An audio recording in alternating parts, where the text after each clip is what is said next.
में भाइयों की तरह रहो, लेकिन जब मामला करो तो अजनबियों की तरह मामला रहो। तो भाइयों की तरह, लेकिन जब मामले की बारी आई तो उस वक्त अजनबी बनो। जब मामला में अजनबियों की तरह तुम मामला करोगे तो तुम्हारी अहूबत और भाईचारगी और तुम्हारी हमदर्दी, प्यार और मोहब्बत देर पा रहेगा।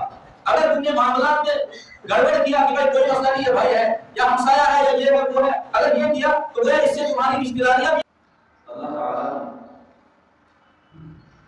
अपने पसंदीदा और पसंदीदा शख्सियत यानी अंबिया किराम अलैहिस्सलाम के जरिए से और आसमान से उतारी हुई किताबों के जरिए से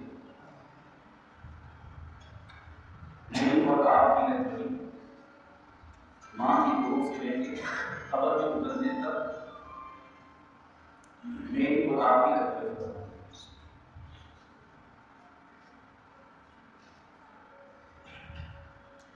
जिंदगी का कोई भी दौर, चाहे बचपन का हो, जवानी का हो, बुढ़ापे का हो, जिंदगी का कोई दौर ऐसा नहीं है कि जो दौर मेरी और आपकी घटनी के साथ,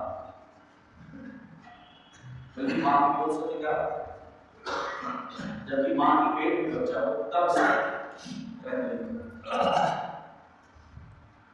और फिर रहबरी इस तरीके से कि दुनिया का कोई भी शोबा में और आप ले लें तो हर शोबे में मसाइल और अहकाम मौजूद हैं। मुझे जो इस वक्त बात करनी है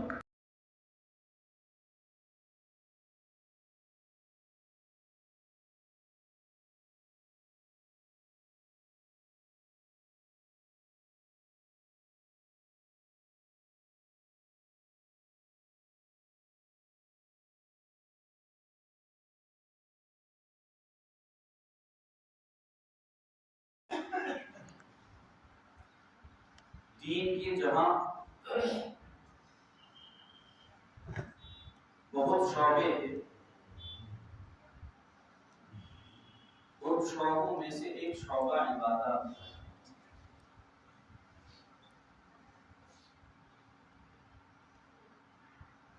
और इबादत से अलावा दीन के 3 शोबे मामलात से वाबस्ता।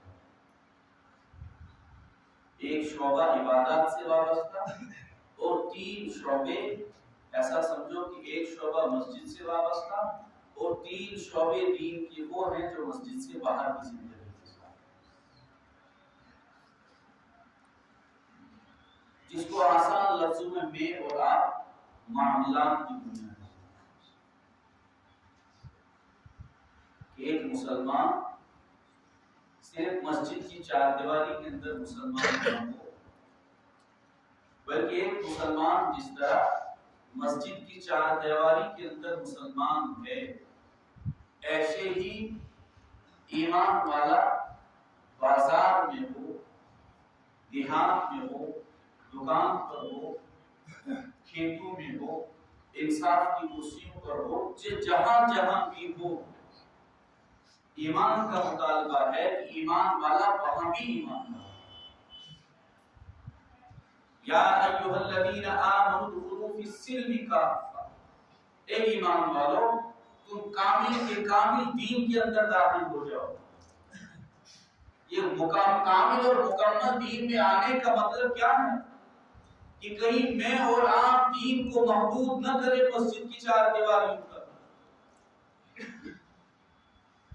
और आज अलमिया ये है कि हमने दीन को तंग कर दिया मस्जिदों के अंदर। मस्जिदों से बाहर जब मामलात की दुनिया में मेवार आप जाते हैं, उस वक्त गोया मेरे और आपके लिए कोई पाबंदी नहीं, कोई हद और कैद और कानून नहीं।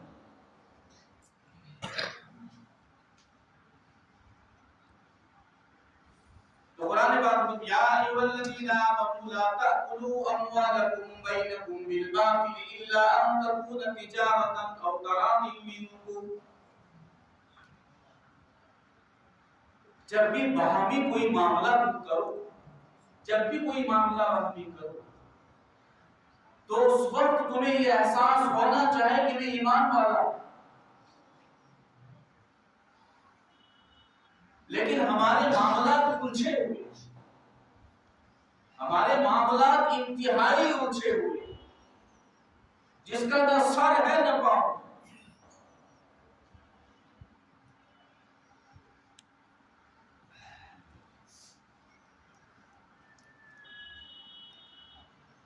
इसलिए हजरत थानवी अलैहिर्रहमा, मैंने पहले भी शायद वाक़या सुनाया आपको, हजरत थानवी अलैहिर्रहमा, जिनको हकीमुल उम्मत हजरत मौलाना अशरफ अली थानवी नब्बरल्लाहु मरकज़हू के नाम से दुनिया जानती है, जिनको लक़ब भी हकीम, यानी दिलों के वो हकीम, रूहानी बीमारों के वो हकीम थे। बहुत बड़े मुसन्निफ, 2500 किताबें जिन्होंने लिखी, कुरान पाक की तफसीर लिखी, कोई इल्म ऐसा नहीं छोड़ा जिस पर खिदमत और काम नहीं किया। उनका वाक़या मामलात की दुनिया में कि भाई मामलात और मुआशरत, जो मामलात और मुआशरत जो है हमारी बिल्कुल दीन से हटी। अल्लाह के हबीब सल्लल्लाहु अलैहि वसल्लम ने फरमाया, जिसका खुलासा यह है कि तुम आपस में रहो भाइयों की तरह। क्या ताशरू बिल इख्वान, ताशरू बिल इख्वान व तआमलू बिल अजानिब, ऐसे कुछ अल्फाज हदीस के है कि भाई तुम आपस में भाइयों की तरह रहो, लेकिन जब मामला करो तो अजनबियों की तरह मामला रहो, तो भाइयों की तरह, लेकिन जब मामले की बारी आए तो उस वक्त अजनबी बनो। जब मामलात में अजनबियों की तरह तुम मामला करोगे तो तुम्हारी अखुवत और भाईचारगी और तुम्हारी हमदर्दी, प्यार और मोहब्बत देर पार रहेगा।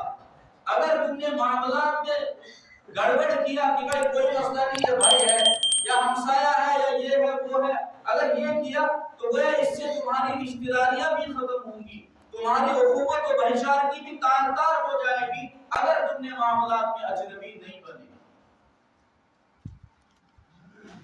तो हज़रत थानवी अलैहिर्रहमा का ये था कि भाई अगर मेरा कोई मुरीद जिक्र और अज़कार में या इबादत में कभी कमी करता हो, मामूलात में, कहा मुझे नागवार तो गुजरता था, लेकिन ताकीद करता था कि आइंदा ये मामूलात पूरे कर लेना। लेकिन कहा अगर मामलात में गड़बड़ करता था ये मुझसे बर्दाश्त होता, मामलात में गड़बड़ बर्दाश्त नहीं करते। इसलिए मशहूर था कि हज़रत थानवी की खानका में इंसानों को इंसान बनाया जाए।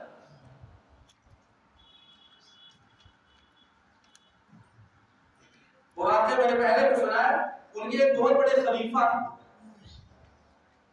खलीफा थे जिनको खिलाफत दी गई हो, मतलब जिनको आजमाया बनाया हो, तरबियत की गई हो, उसके बाद ही खिलाफत देते ना अपना कायम मकाम। हज़रत थानवी ने खिलाफत दी, बहुत नेक थे, तहज्जुद गुजार, जिक्र अस्कार के पाबंद, नवाफिल और इस्लाम के पाबंद, कोई भी नफल या कोई इबादत उनसे छूटती नहीं थी। तो एक मर्तबा वो अपने मकाम से अपने शेख के पास मुलाकात के लिए तशरीफ लाए, साथ में अपना छोटा बच्चा भी लाया। हज़रत थानवी की खाना भवन, हज़रत थानवी की खानका में पहुंचे, मुलाकात की, खैरियत दरियाफ्त की, बच्चे की मुलाकात अपने मुर्शिद से करवाई, दुआओं की दरख्वास्त की। हज़रत थानवी अलैहिर्रहमा ने दुआ भी कर दी। उसके बाद ऐसे ही पूछ लिया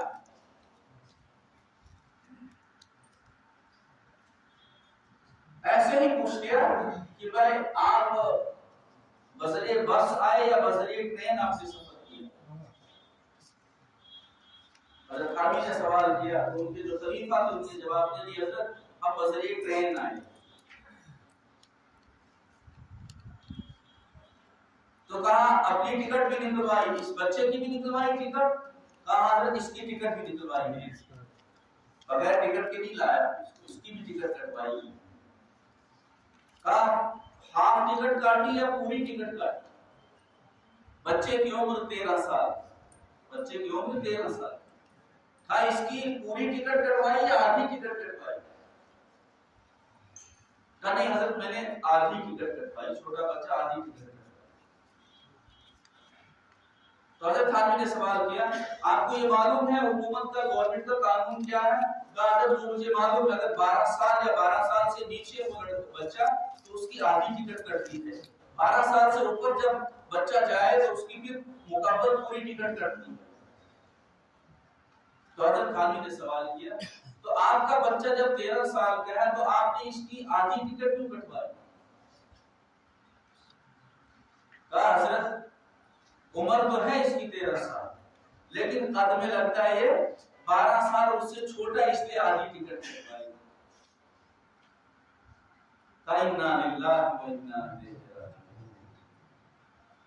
क्या गोया तुमने वक्त की हुकूमत को धोखा दिया, उनके साथ खयानत की। तुम इस मनसब के अहल नहीं हो, इसलिए मैं तुमसे अपनी खिलाफत और नयाबत को वापस ले। ये मामला, ये दीन। लेकिन मैंने और आपने वहां से आंखें बंद कर ली कि कोई और दीन है।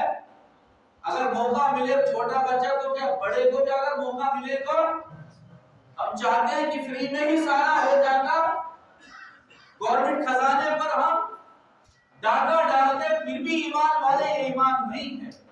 ईमान नहीं, मेरा ईमान मुझे सिखाता है, ईमान वालों को उसका ईमान सिखाता है कि आपकी वजह से किसी भी तबके को धोखा नहीं लगना चाहिए, खयानत नहीं होनी चाहिए।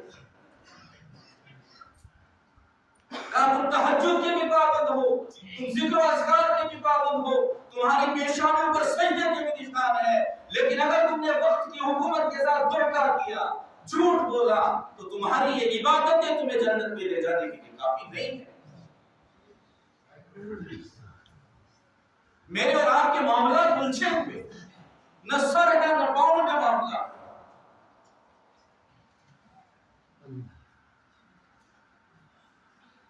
अब इस पर मैं और आप कयास कर लें। हजरत खानवी का दूसरा वाकया है, एक मर्तबा जा रहे थे, सफर के लिए कहीं जा रहे थे, तो रेलवे स्टेशन पर पहुंचे तो जो सामान साथ में था उनके, बहुत बड़े आदमी थे, बहुत बड़े आदमी थे। अब जब उनका सामान साथ था तो वो उस लाइन में लग गए जिस लाइन में सामान को तोला करते।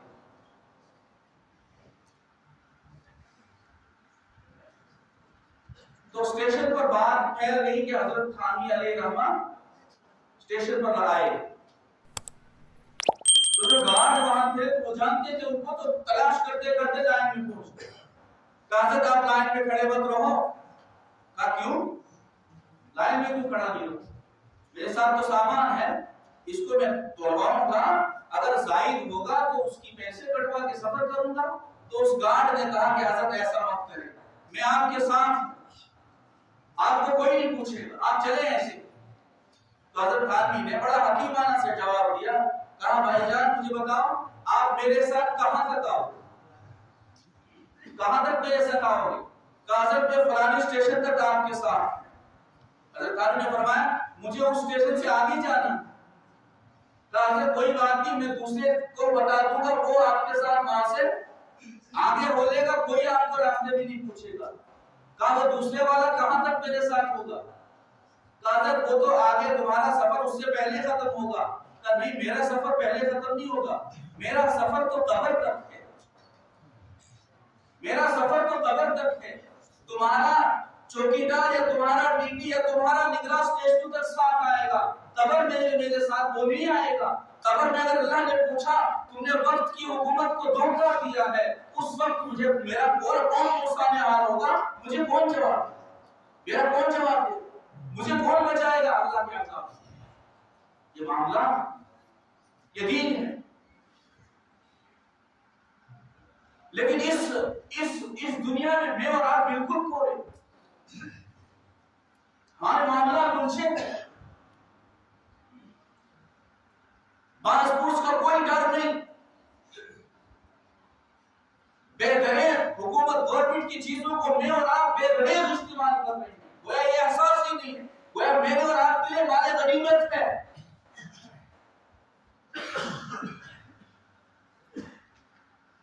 ईमान वाला मालूम करेगा मुझे मेरे लिए कहां तक जायज है, किस हद तक मेरे लिए आप जायज है ये चीज, और किस हद तक जायज नहीं है।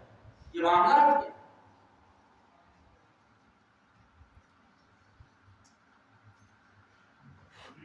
अच्छा, दूसरा मसला,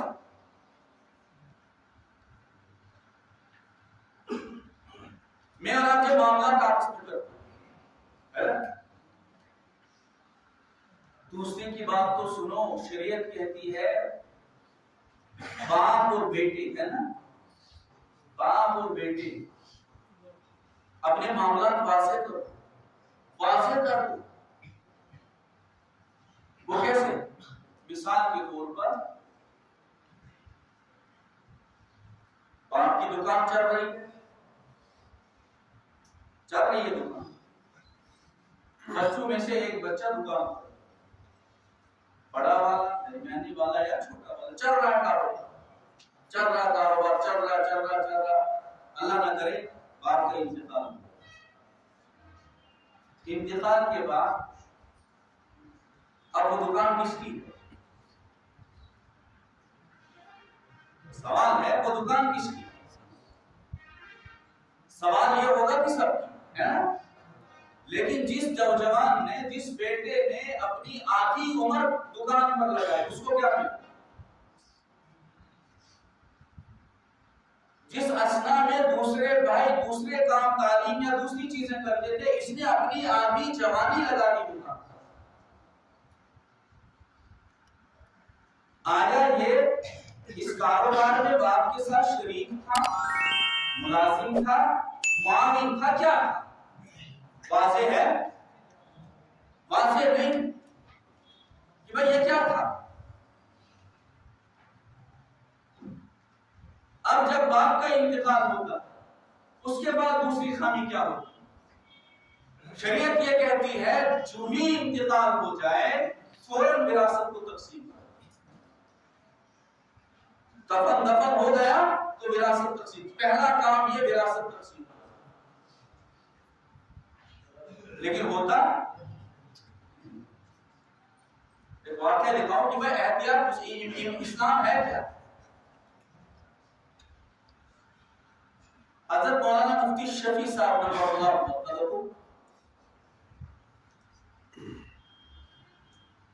जब उनका इंतकाल हुआ, उनके बेटे जो है हज़रत मौलाना मुफ्ती तकी साहब उस्मानी हज़रत मौलाना मुफ्ती रफी साहब उस्मानी बहुत बड़े पड़ोसी मुल्क के बहुत बड़े आलिम, वो फरमाते हैं जब जो ही हमारे वालिद साहब का इंतकाल हुआ, इंतकाल से पहले, इंतकाल के बाद भी एक बात है, इंतकाल से पहले तो उन्होंने घर के अंदर एक रूम रखा, कमरा रखा था, वहां चारपाई थी, तो कुछ चीजें कमरे में थी। कब प्यास लगती थी, बुलाते थे तकी पानी लाओ, कब पानी पिया तो पानी पीने के बाद फौरन क्या ये चीज जहां से उठाई वहां पहुंचा। जो ही थोड़ी देर लगती तो डांटते थे कि भाई देर क्यों लगाई, फौरन जहां से लाई वहां पहुंचा। कब प्लेट लाई, गिलास लाई, कुछ भी लाया, लेकिन उस कमरे में रहने देते नहीं। तब मैंने एक दिन जसारत की, क्या पूछा, मुझे ये बताओ अगर मैंने पानी का गिलास लाया, गिलास वहां पहुंचाने में देर लग जाती है तो आप मुझे डांटते हो, वजह क्या है? अब मैंने नरम लहजे से पूछा इसमें वजह क्या है? अब बेटे देखो तुम्हें मालूम नहीं है, अब मैंने वसीयत लिख दी है, इस कमरे में जहां मैं बैठा हूं इसमें जो चीज है वो मेरी है, इस कमरे में जो चीज है वो मेरी है, इस कमरे से बाहर जितने कमरों में चीजें ये तुम्हारी वालिदा की, किसकी है? तुम्हारी माँ की। कहीं ऐसा ना हो अपनी माँ के कमरे की चीज उठा के मेरे कमरे में रख दो और मेरा इंतकाल हो जाए, फिर चीज मुश्तबे हो जाए ये चीज किसकी है, इसलिए फिक्र रहती है फौरन उस जगह पहुंचा दो जहां की चीज। ये दीन है, ये दीन मुझे और आपको नाजायज किसी के हक और हुकूक पर डालने की इजाजत कहां से देगा? किसी के माल को हड़पने की इजाजत कैसे देगा? किसी की रकम को दबाने की इजाजत कहां से देगा? हज़रत मुफ्ती साहब का जब इंतकाल हुआ, इंतकाल होने के बाद डॉक्टर अब्दुल हई नव्वरल्लाहु मरकज़ हज़रत खानवी के खलीफा थे, कहा वो जब ताज़ियत के लिए हमारे घर में आए, घर में जब आए तो कहा थोड़ा उन्हें दिलासा दिया, दिलासा देने के बाद कहा हज़रत मुफ्ती साहब के कमरे के अंदर एक चीज खाने की पड़ी थी किसी कौली के अंदर थी या किसी चीज के अंदर, कोई खमीर जैसा। कहा मैंने वो कोली पूरी उठा के लाई हजरत डॉक्टर अब्दुल भाई गफरल्लाह बरकतहू की खिदमत में, हजरत आप नोश करना। तो कहा बेटा ये मैं कैसे नोश करूं? कहा जो ही आपके वालिद साहब की रूह कब्ज हो गई, ये मिरास में और ये विरासत बन गई दूसरे भाइयों सब की, तो मैं कैसे ये विरासत खाऊं? मैं ये एक चम्मच भी नहीं खा सकता हूं। हजरत मुफ्ती तकी साहब ने फरमाया कि हजरत हम सारे भाई यहाँ मौजूद, हम सारे भाई और बहनें यहाँ मौजूद हैं, हम सब कह रहे हैं कि आप ये खा। कहा आप जब तुमने सब ने कहा इसलिए खा सकता, वरना ये मामला है। और हमारे यहाँ किसी का इंतकाल हो जाए, बरसों तक विरासत का कोई मसला होता, बरसों तक कोई विरासत का मसला नहीं होता। मेरे भाइयों बुजुर्गों और दोस्तों, दावतें तो मैं और आप मयत के बाद करते हैं, लेकिन किसके माल से कर रहे हैं? उस माल के अंदर तमाम बेवारिसों का हक है, उसमें आपके कुछ नाफिर बच्चे भी, उनका भी हक है। उनको पूछे बगैर, उनकी रज़ामंदी के बगैर आप दावतें खिला रहे हैं, हराम है। या अय्युहल्लज़ीना आमनू ला ताकुलू अमवालकुम बैनकुम बिल बातिल, ए ईमान वालों, नाहक किसी का माल मत खाओ, ये नाहक माल। चाहे फिर मैं कुरान पाक की मजलिस भी करवाऊं, घर के अंदर खत्म भी करवाऊं, अगर उसमें भी खिलाता हूं, उनको भी हराम खिला। ये दीन हमने उलझा दिया। हाँ, तो मैं अर्ज कर रहा था कि बाप का इंतकाल हुआ, बड़ा भाई है दुकान पर। अब मुझे बताओ, ये बाप के साथ मुलाजिम था, वो भी वाजिब। ये बाप के साथ तिजारत में शरीक था, वो भी पता नहीं। ये बाप के साथ मुआविन था, वो भी पता नहीं। या तो बाप के इंतकाल के बाद फिर बराबर हुकूक तकसीम हो। अगर बराबर हुकूक तकसीम हो गए, इसकी जिंदगी के जो 15 साल इस कारोबार में इसको बढ़ाने में लगे, इसको क्या मिला? अगर वो नहीं मिला तो इस पर जुल्म, अगर इसको ज्यादा मिला तो दूसरों पर जुल्म। तो गोया ये वो दलदल है कि जिसमें इंसान फंस गया, न निकलने का न डूबने का न निकलने। और फिर आ जाएंगे मुफ्ती साहब पर मसले की। वो क्या बताए? वो तो यही कहे, तुम ये बताओ मुझे, जब तुम दुकान पर गए थे उस वक्त तुम्हारी नीयत क्या थी, तुम्हारा इरादा क्या? वो तो सवाल यह होगा ना। या मुश्तरक मकान घर में बनाया, आपने अपनी मौजूदगी के अंदर मकान बनाया, लेकिन एक भाई भी पैसे लगा रहा है, दूसरा भाई भी पैसे लगा रहा है, तीसरा भाई भी पैसे लगा रहा है। अब ये पता नहीं कि भाई ये क्यों लगा, ये मदद कर रहे हैं या अपना हक इसमें पाने के लिए कर रहे हैं। बाप का इंतकाल हो गया, एक भाई कहता मकान मेरा, दूसरा कहता मेरा, तीसरा कहता मेरा, चौथा कहता मेरा। एक कहता मैंने पैसे लगाए। अब उससे पूछो भाई जब तूने पैसे लगाए था उस वक्त मेरी नियत कुछ नहीं। दूसरे को पूछा कि भाई जब मकान बन रहा था पैसे लगाए या तूने काम किया, उसमें नियत क्या थी? तो कुछ भी नहीं। अब हल क्या निकलेगा? शरीयत कहती है कि अगर बड़ा बच्चा या छोटा बच्चा कारोबार में वाज़े कर दो, उसको वाज़े कर दो कि आपकी हैसियत क्या है दुकान पर। मकान बन रहा है, सारे भाई मुश्तरक बना रहे हैं, उनसे वाज़े कर दो हर एक कि भाई आप किस हैसियत से इसमें शरीक हो गए। ये दीन, हमने दीन को रखा तहज्जुद गुजार भी हूं मैं, लेकिन ये दुनिया मेरी उजड़ी हुई, या मामलात की दुनिया ले लो। अगर बताएंगे ना, कहते थे यार ये क्या बात कर रहे हैं, हालांकि क्या सवाल है, तो ये कोई बात है? बाप की मौजूदगी के अंदर बेटे की वजाहत करते कि ईशा मुलाजिम, ईशा ये शरारतदार है या क्या है, क्या नहीं यार ये तो छोटी बात नहीं, ये तो मुकम्मल बात है शरीयत। अगर ये बातें तय हो जाएंगी तो फितना फसाद नहीं होगा, झगड़े नहीं होंगे, या बाप का इंतकाल होगा, 30-30 साल तक विरासत तकसीम नहीं होगी। बहनें देख रही, उनकी हैसियत क्या है, भाई देख रहे, उनकी हैसियत क्या है। असना के अंदर जो भी माल, चाहे बड़ा भाई हो चाहे कुछ भी हो, इस्तेमाल कर रहा नाजायज कर रहा, हराम कर रहा, ये उलझी हुई मामला मेरे और आप या अल्लज़ीना आमनु ला ताकुलू अम्वालकुम बैनकुम बिल बातिल इल्ला तकून तिजारा और तराजुम, या मैं और आप कर्ज लेते हैं किसी से, कर्ज के हकाम कितने संगीन कर्ज के हकाम। अल्लाह के हबीब सल्लल्लाहु अलैहि वसल्लम अगर किसी का इंतकाल होता था, इंतकाल के वक्त पूछते थे इस पर कर्ज है,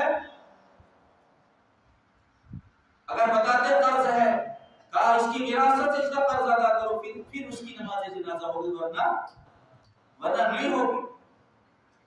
अगर इसकी विरासत में भी नहीं है, कोई कर्ज अदा करने वाला नहीं, अगर अपने पास है, कहा अगर किसी के पास कुछ तो मैं इसका कर्ज अदा करूंगा, उसके बाद नमाज जनाजा पढ़वा, तो नमाज जनाजा नहीं पढ़ता। और मैं और आप मैंने कर्ज लिया है इसलिए न देने के लिए, है ना, रो रही है। कर्ज देने वाला भी डर रहा कि मैं कर्ज अगर दूं तो फिर लड़ाई और झगड़े, और लेने वाला ये भूल जाता है कि मैंने मरना है, दुनिया को छोड़ना है। मेरे भाइयों बुजुर्गों और दोस्तों, ये कर्ज का बोझ लेके कहां जाओ? ये कर्ज का बोझ लेके दुनिया में निभाओ, इसको अदा करो, इसको कर्ज के लिए, मामलात के लिए वक्त तय करो। ये शर्म नहीं है, ये शर्म नहीं है। मामलात से इसलिए कहा, हदीस में कहा रहो भाइयों की तरह, मामलात करो, अजनबी बनो। मैं नहीं जानता आपका कौन हो, कहां के।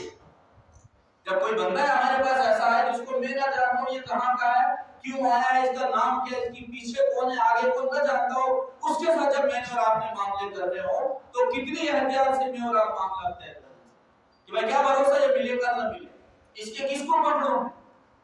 शरीयत ने कहा इस तरह मामला करो अपने भाई के साथ भी, ताकि तुम्हारी मोहब्बतें भाई को दायम रहे। अल्लाह करे मैं और आप मामलात की दुनिया में आ जाए, मामलात को सुधारें। मामलात की दुनिया उलझी हुई है मेरी और आप, और अगर मामला तो करना, इबादत तो एक शोबा है, और दीन के 3 शोबे मामलात हैं। अल्लाह ताला कहने सुनने से ज्यादा अमल करने की तौफीक नसीब